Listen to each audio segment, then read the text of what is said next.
We probably have enough Dubai chocolate-inspired things at this point, but I want to contribute. So I'm glad this trend has stuck around long enough for me to turn it into a mooncake. We're gonna do a chocolate snow skin mooncake with pistachio filling and a chocolate ganache center. First order of business, the chocolate snow skin. You know the drill, always make your snow skin first because it takes a long time to chill. Let's make the batter. We're mixing all the ingredients together, starting with the glutinous rice flour, icing sugar, cornstarch, cocoa powder, and a little bit of salt. Give that a good mix, and then in goes the wet ingredients, which is the milk, unsalted melted butter, and sweetened condensed milk. Then just mix vigorously until it is smooth. If you find that you have a lot of clumps in this batter, feel free to pass it through a sieve before transferring it into a shallow dish. To cook the snow skin, traditionally this does get steamed on the stove. If you want to do so, you can reference any of my older snow skin videos to reference for the technique. I'm going to be using the microwave like how you would usually cook mochi. So this is going to go in for 1 minute increments. Then just give it a good stir to make sure that it's cooking evenly. Keep going until there's no liquid left, and that means it's completely cooked.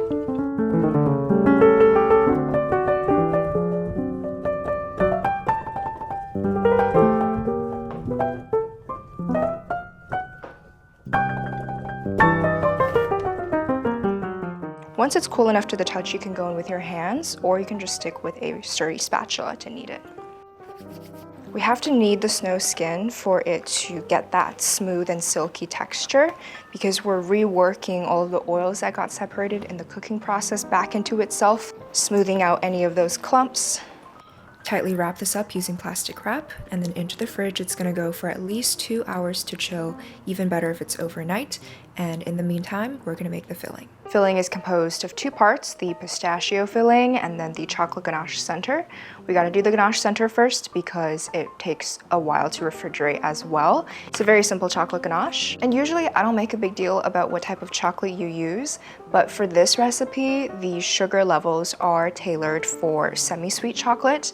It offers the perfect amount of sweetness, but it gives you enough bitterness to balance out the rest of the mooncake. You can even use dark chocolate if you'd like, but please do not use milk chocolate.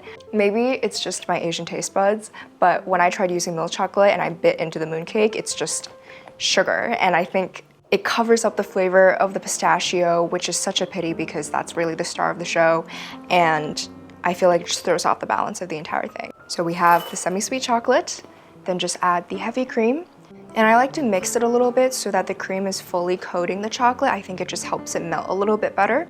And then into the microwave this goes for 30 seconds. Let it sit for just a little bit before you start to stir it so the chocolate really gets to fully be melted. Stir until everything is emulsified and shiny. And then add a tiny slice of butter and keep mixing until it is fully melted into the rest of the ganache. Then into the fridge this goes for about an hour so that it can set completely, because we want to mold it and portion it into the little balls so that we can actually put it into the center of the filling. Once the chocolate has set, portion this into 12 portions. Each one weighs roughly about 5 grams, but honestly, I just eyeball this. I'm using 2 spoons to shape it so that we can kind of mold it into a small ball, and then you'll go in with your hands to roll it and smooth it out. It does get very messy, which is why I like to start out with the spoons. Then this is going to go into the freezer until it is completely solid. Time for the pistachio filling. I have some more glutinous rice flour here, and this is gonna go into the microwave for 30 seconds to a minute, just until it smells a little bit toasty. We're basically heat treating the glutinous rice flour because this is both going to go into the filling and be used as a dusting powder for later on when we assemble the mooncakes. And since snow skin mooncakes don't get baked or cooked any further, we wanna make sure this is safe enough to eat straight away. So reserve 1 tablespoon of this, which we're going to use in the filling, and then you can just set it aside for it to cool.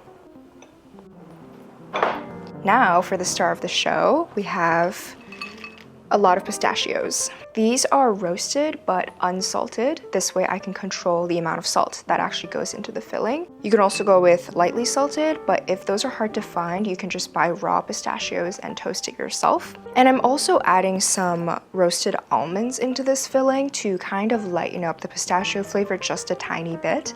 When I tested this recipe and used only pistachios, I find that it can be like being punched in the face with pistachio. It's a very strong flavor, but if that is what you prefer, you can use all pistachios. The only special equipment you need is something to blend the nuts with. I have my mini chopper. Any food processor or blender would work perfectly fine here. I'm blending the nuts in 2 different stages. First, I'm blending about 2/3 of the total nuts mixture, just until it becomes a fine meal like this. It should kind of have a crumbly and sandy texture. Transfer that out and then blend the rest of the nuts. And for this portion, you can blend for a little bit longer until the oils start to release from the nuts. Then to add the rest of the ingredients for the filling, I'm gonna add the unsalted butter, the cooked glutinous rice flour, a little bit of honey, and a pinch of salt, and then keep blending this until the whole mixture turns into a fairly runny paste. The idea here is to give us as much control over the consistency of the filling as possible, and by mixing the nuts in 2 separate stages, we can avoid overmixing and having this turn into a nut butter. We're going for a fairly structured filling, so it is a little bit on the crumblier side, but once you mix everything together, it should resemble wet sand, and when you pack the filling together with your hands, it should be able to hold its shape. So now I'm going to portion this into 12 25-gram pieces, and once you're done, you are ready to fill it with that frozen chocolate ganache center. So these are completely solid at this point. Take a piece of your filling, make a small well in the center, and try to work really quickly when you're handling the chocolate because it's going to start melting and getting really messy. I usually only take a couple pieces out of the freezer at a time. To encase the chocolate inside of the pistachio filling, you want to use a squeezing and packing motion so that the filling can really get nice and tight and the chocolate won't start leaking out of it. You can let that chill a little bit before we start assembling the full mooncake. So here I have the very firm snow skin that has been in the fridge. I'm gonna portion this into 25 grams as well since I'm making a 50-gram mooncake. Knead the skin just a little bit to soften it up. And then I'm going to flatten this in the palm of my hands until it's slightly larger than the width of the filling. And then we're going to wrap the filling with the snow skin really tightly, making sure there's no air pockets in the center. Dip this lightly in some of that cooked glutinous rice flour so it does not stick. Dust off the excess, and then just firmly stamp with your mold to reveal the final mooncake. Snowskin mooncakes do have to be refrigerated in an airtight container to stay fresh for up to 2 to 3 days before it starts drying out a little bit and changing in texture, so I recommend consuming it as soon as you're able to. If you're interested in trying out some other mooncake flavors, I do have an entire playlist of it, so be sure to check that out, and I hope you have a lovely Mid-Autumn Festival.